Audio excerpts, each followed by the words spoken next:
Welcome to the Artistry of Heavenly Reflection Makeup UAE as we present how to create a nude ombre lip.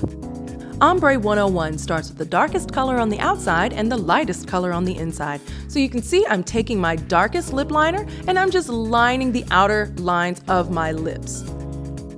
Now I'm going to drag some of that color into the outer corners of my lips, and I'm going to create like a diamond shape.